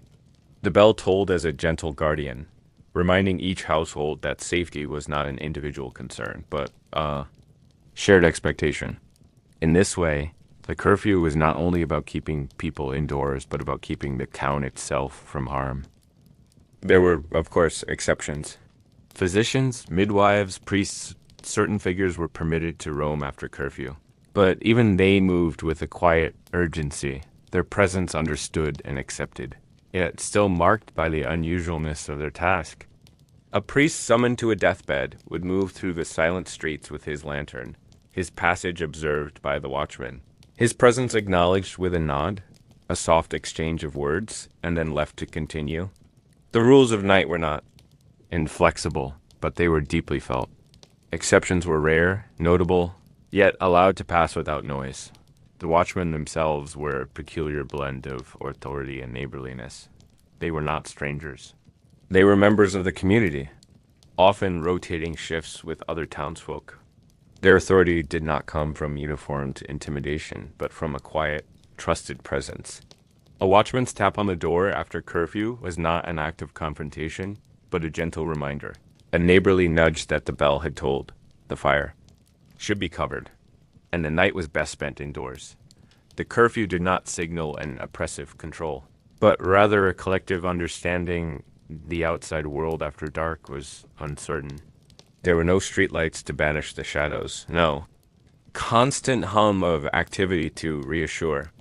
The medieval night was vast and close, full of imagined dangers, thieves, fire, restless spirits, but it was not fear that drove people inside. It was rhythm. It was the simple, quiet comfort of knowing that life moved in patterns, and the night had its place. Just as the day had its own dot in the countryside, the curfew bell's sound would fade into the distance, and in remote hamlets, the rules of nightfall followed the same rhythm, even without the formal toll. The dimming of light, the quieting of birdsong, the slow retreat into homes, these were the bells of nature, softer but no less binding. Life slowed, folded inward, and waited for the dawn. The rule of curfew was not about the harshness enforcement, but about the gentle insistence of repetition. It was the bell that rang, the watchman's staff that tapped, the doors that closed with a familiar creak. There was no need for constant reminders. The rhythm of the days, the patterns of the seasons, carried the rule forward. Life after sunset did not need to be shouted into order. It simply settled dot and so, as the stars blinked awake above the medieval town, the streets lay still, save for the slow, patient circuit of the watchman. His steps echoed softly against stone. His lantern cast a faint, moving glow. The town, wrapped in its own quiet understanding, slept in the safety of rules that were not enforced with force, but with a shared trust that life, to be lived well, must follow its slow, predictable patterns. Tomorrow, at dawn, the shutters would swing open again. The market would stir. The bakers' ovens would glow. But tonight the world had drawn inward. Cradled in the gentle hush of curfew's embrace, in the medieval world, to go on pilgrimage was not a grand adventure. It was not an escape from life, nor a journey filled with noise and spectacle. It was a quiet act of devotion, wrapped in countless unspoken rules, none of law, but of expectation, of tradition, of silent understandings that stretched across kingdoms and centuries. Pilgrimage was not rare. From cobbled city streets to narrow woodland paths, it was common to see figures on the road, marked not by loud proclamations, but by the subtle signs of their purpose: the scallop shell pinned to a cloak, the simple wooden staff, the humble bundle tied at the waist. These were the quiet symbols that spoke louder than words, declaring, "This traveler walks not for trade or war, but for penance, for prayer, for a vow fulfilled." The rules of pilgrimage began long before the road. In the stillness of the church, in whispered confessions, a vow might be made. A pilgrimage to Canterbury, to Santiago, or to some local shrine. It was a promise, often made in exchange for a blessing, a healing, a quiet hope for redemption. And once made, it became a binding thread. To break such a vow was not merely to fail oneself, but to neglect a sacred bond. But to walk the road of pilgrimage was not a loud affair. There were no grand send-offs. Pilgrims departed quietly, often at dawn, with no fanfare. They were expected to travel with humility, to carry few possessions, to accept hospitality as it was offered, and to walk, always to walk, with a patient, steady rhythm. The pilgrimage was a journey of steps, of dust, of silence. Each pilgrim carried their own badge, a small token that declared their destination. The scallop shell for those bound for Santiago, the little leaden ampulla for Canterbury. These were not trophies, but permissions, quiet symbols that opened doors to alms, to shelter, to a bed of straw in a hospitable barn. To wear a pilgrim's badge was to enter into an unwritten contract. The community would support your journey, and you, in return, would carry its prayers, its hopes, its burdens upon your shoulders. The rules of pilgrimage were not enforced by watchmen or constables, but by tradition, by the quiet observance of those who had walked before. Pilgrims did not boast of their hardships. To complain was to betray the spirit of the journey. Instead, fellow travelers greeted one another with soft exchanges, blessings murmured in passing, nods of recognition. Each was on their own path, yet all were bound by the same quiet covenant at crossroads and village inns. Certain rituals played out with predictable calm. A pilgrim might be offered a crust of bread, a place by the hearth, perhaps a shared bowl of pottage. Payment was not expected, but gratitude was always expressed, not in grand declarations, but in small respectful gestures, a bowed head, a softly spoken prayer in return. Hospitality to pilgrims was a duty, but it was never loud, never self-congratulatory. It was simply done, as it had been done for generations, along the routes. Chapels and shrines stood as resting points, not merely for the body, but for the spirit. Pilgrims would pause, kneel, light a candle, or leave a small token, a stone, a ribbon, a whispered prayer. There was no ceremony to these acts, only the soft, continuous rhythm of devotion, repeated countless times by countless feet for those who could not walk, the sick, the elderly. There existed a tradition of surrogate pilgrims. A healthy person would walk the pilgrimage on behalf of another, carrying their prayers, their hopes. This quiet act of service was understood, expected, and carried out without fanfare. The journey was no less sacred, even if the feet that walked. The path were not the same as the heart that yearned for redemption. Pilgrimage was not measured in distance, but in endurance. The roads were long, the days slow. Pilgrims rose with the dawn, walked through the heat of noon, and rested at dusk. There was no need for haste. To rush was to misunderstand the purpose. Every step was a prayer, every mile a penance. The journey was not a race, but a slow unfolding of devotion. Even the dangers of the road, thieves, illness, the whims of weather, were faced with a quiet acceptance. Pilgrims were not protected by arms, but by their purpose. The scallop shell, the staff, the simple robe, these were their shields. The expectation was that even those who might harm others would hesitate before disturbing a pilgrim. To rob a pilgrim was not just a crime against a person, but against the very fabric of Christian duty. When pilgrims reached their destination, there was no fanfare, no applause. Whether it was the shrine of a local saint or the grand cathedral of Santiago, the arrival was met with the same quiet rituals. A candle lit, a prayer whispered, perhaps a token left behind. The act of arrival was not a climax, but a continuation of the same quiet devotion that had marked every step of the journey. On their return, pilgrims were not greeted with grand feasts or parades. They returned changed, not in the eyes of others, but in their own hearts. The pilgrimage was a personal act, and its fulfillment was marked not by public celebration, but by a quiet, inward satisfaction. A vow kept, a journey completed, and yet, within the quiet, pilgrimage carried a profound communal weight. Each pilgrim carried with them the prayers of their village, their family, their parish. Their journey was a thread woven into the larger tapestry of collective hope. In every small, humble step, the medieval world found a quiet rhythm of devotion, of connection, of shared humanity. It is easy to imagine pilgrimage as a loud, dramatic undertaking. But in truth, it was a path of quiet rules, soft customs, and a slow, predictable pace. The medieval pilgrim did not seek adventure. They sought rhythm. They sought to step outside of the noise of daily life and walk into a space where each footfall was a prayer, each glance a quiet exchange of solidarity with those who walked beside them. As the pilgrim returned home, the scallop shell pinned to their cloak would remain a silent badge of the journey undertaken. Not to boast, but to remember. To remind themselves and their community of the quiet endurance that had carried them through. And so, the roads of medieval Europe bore the soft echoes of countless pilgrims, moving not in noisy caravans, but in small, humble groups or even alone, guided by unspoken rules that required no enforcement, only the quiet insistence of tradition. In the soft glow of candlelit rooms, behind timber-board walls and steaming wooden tubs, bathing in medieval times unfolded not as a private luxury, but as a quiet, communal ritual.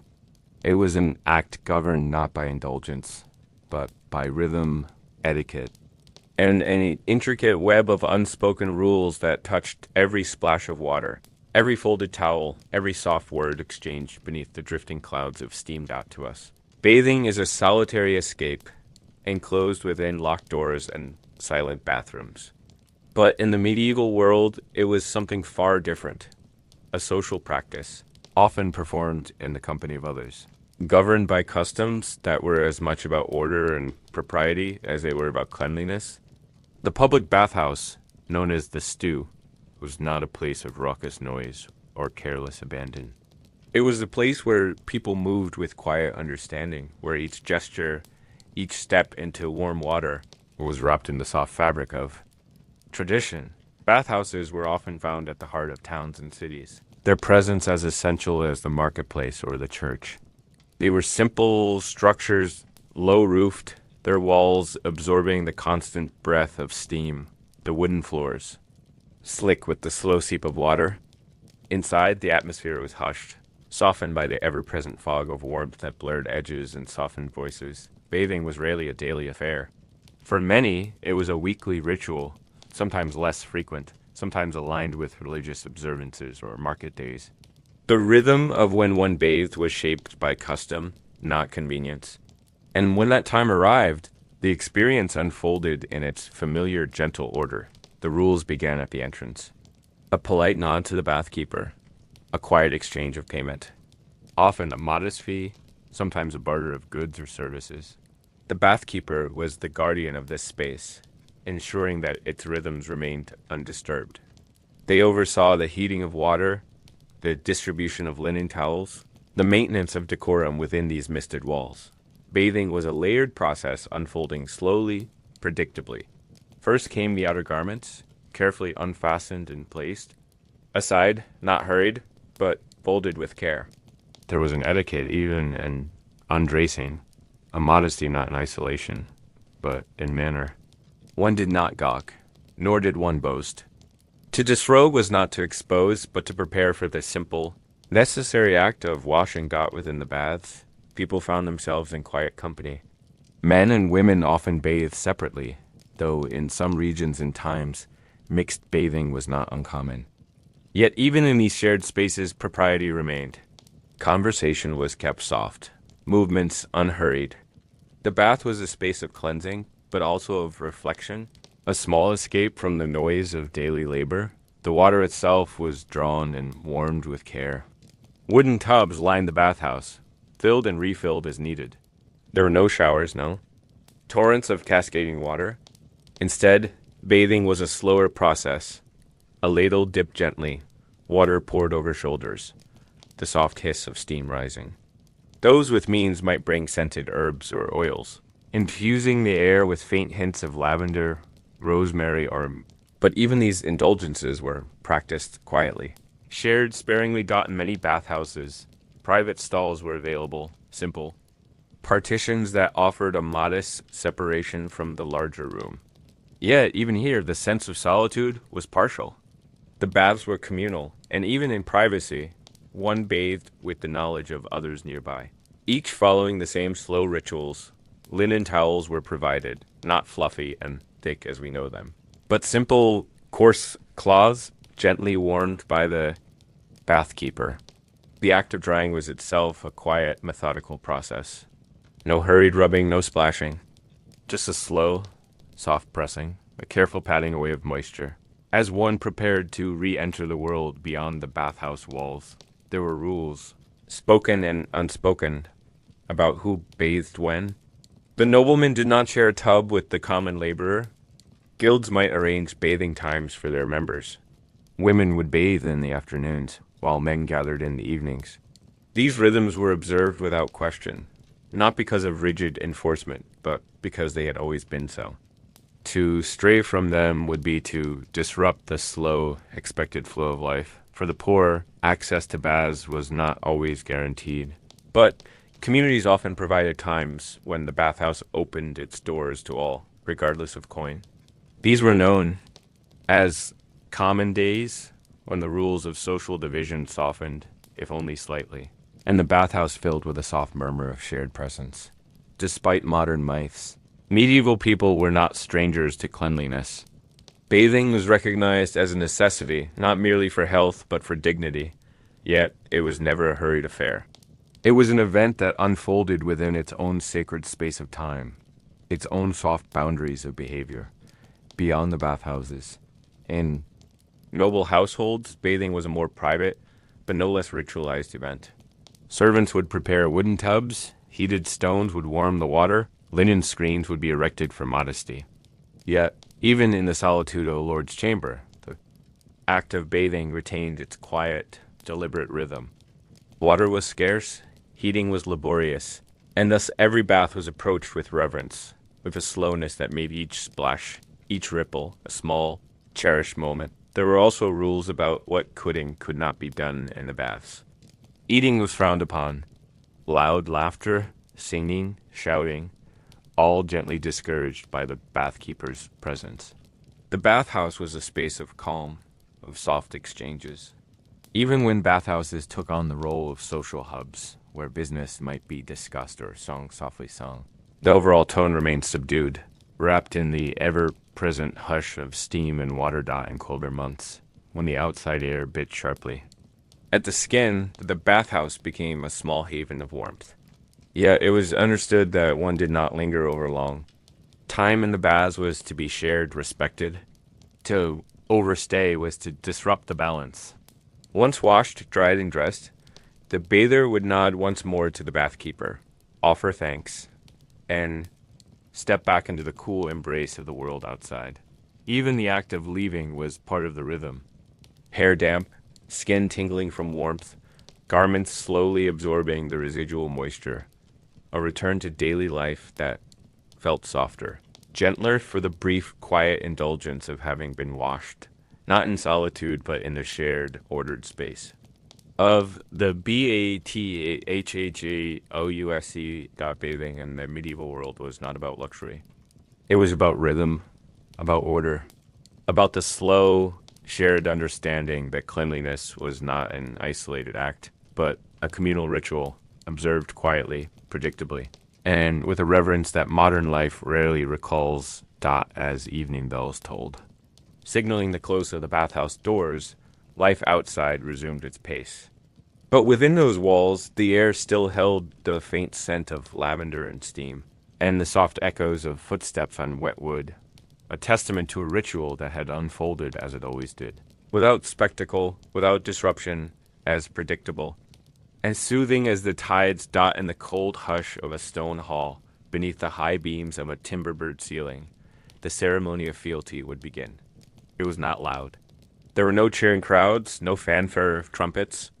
It unfolded in slow, measured steps, as quiet and deliberate as the tolling of a church bell, a ritual that tethered men to their lords, not with iron chains, but with words, gestures, and ancient expectations that echoed through every bowed head and every clasped hand. To swear fealty was not a dramatic moment of personal glory. It was a formal act of alignment, a public whisper of loyalty exchanged in spaces where time seemed to move slower, as though pausing to listen. These ceremonies were not improvised. They followed patterns as old as the stones beneath them, choreographed. With a reverence that left no space for spontaneity, the vassal would approach, his steps soft against the flagstone floor. His cloak, perhaps plain wool or richly dyed according to his station, would trail with a faint rustle as he crossed the hall. Before his lord he would kneel, not hurriedly, not dramatically, but with a slow, careful grace. Kneeling was not mere etiquette. It was a posture of submission, a silent acknowledgement of the invisible thread that bound the man to the hierarchy above him. Then came a clasping of hands. The vassal would place his hands between the hands of his lord, palms upward, fingers. Still, a gesture of offering. The lord's hands, resting gently around the vassals, enclosed them like a book being shut. This was the physical seal of their bond, a gesture so soft, so understated, and yet so deeply binding in its quietness. No legal document could match the weight of that simple clasp. The oath itself was not shouted. It was spoken in a low voice, words that carried not through volume, but through the gravity of tradition. "I have become your man," the vassal would say, or something to that effect. The phrasing varying across regions and tongues, but always conveying the same solemn surrender of allegiance. The words mattered, but it was the way they were spoken, softly, steadily, that gave them life. For those standing in witness, this exchange was not a spectacle. They stood silently, as though holding their breath, respecting the gravity of the moment. They were there to remember, to serve as the living record of a bond forged in front of them, a bond as immovable as the cold stone walls that surrounded them. The ceremony did not end with the spoken oath. The Lord, in turn, would speak words of acceptance, quiet promises of protection, of justice, of patronage. In this mutual exchange, power was not simply given or taken. It was balanced, woven into a social fabric that relied on the trust, however fragile, that each would honor their part once the words had been said. The clasp of hands would part slowly, with the same care with which it had been formed. The vassal would rise, his head perhaps inclined in a final nod of respect. And the ceremony itself would gently dissolve into the next ritual, the feast. The feast was not merely a celebration. It was part of the ritual of fealty, as essential as the oath itself.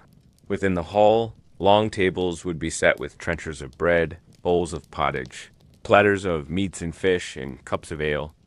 Yet, the purpose of this gathering was not indulgence, but affirmation. To dine with one's lord, to share bread and drink, was to publicly display the bond that had just been forged. The seating was deliberate. Lords at the high table, vassals, arranged below according to rank and precedence. Even the act of sitting was governed by rules. One did not presume a place. One waited to be gestured forward, to be seated in accordance with one's standing, a quiet, daily reinforcement of the social order. The hall hummed with the soft clinking of cups, the gentle murmur of conversation, never loud, never chaotic. The feast was a mirror of the ceremony that had preceded it, ordered, measured, each movement a reaffirmation of the roles that sustained the medieval world. During the feast, toasts might be offered, but even these were subdued. A raised cup, a soft-spoken blessing, a glance of acknowledgement exchanged between lord and vassal. The air was thick not with noise, but with the silent understanding that each man present was a thread in the web of fealty. A bond that could not be unwound without consequences, far beyond the walls of the hall. Gifts might be exchanged, a token, a piece of land, a finely made cloak, a sword. But even these presentations were executed with the same quiet ritualism. There was no surprise in these gestures. They were expected, anticipated, part of the carefully maintained dance of obligations that defined medieval society. These ceremonies of fealty did not only occur in grand castles. They unfolded in manor houses, in the open courtyards of small towns, wherever lords and vassals needed to bind themselves to each other in the presence of their peers. The setting could vary, but the structure of the ritual remained constant. The slow kneeling, the clasping of hands, the softly spoken vows, the shared meal, each part of the ritual gently reinforcing a world that prized order above all else.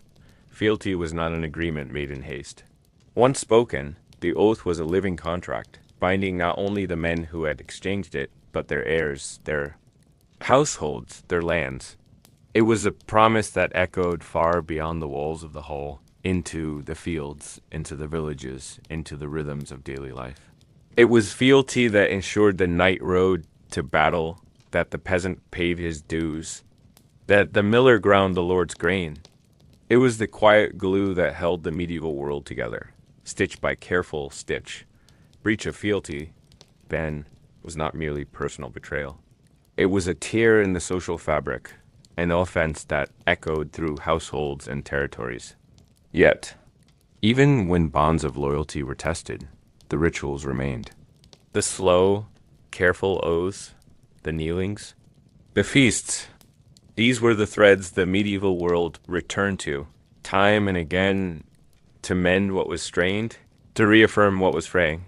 Even in times of peace, lords might require their vassals to renew their fealty, to go through the ritual once more, not because the bond was doubted, but because repetition itself was a form of strength.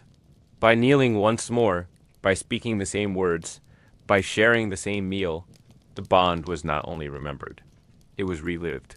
Refreshed thought to a medieval observer, these ceremonies were not tedious. They were soothing. They offered the comfort of predictability, of knowing one's place, of seeing the world arranged in its proper, quiet order. Every kneeling figure, every clasped hand was a small, living pillar upholding the great, invisible edifice of medieval hierarchy as night. And the candles in the great hall guttered low. The guests would quietly withdraw. There would be no wild revelry, no chaotic aftermath. The ceremony of fealty, with its slow unfolding of gestures and whispers, had served its purpose. Bonds had been renewed. Order had been displayed, felt, reaffirmed. And so the medieval world would turn gently, predictably, upheld by the countless quiet rituals of loyalty that passed from lord to vassal, from hand to hand, across stone halls and wooden manors, generation after generation.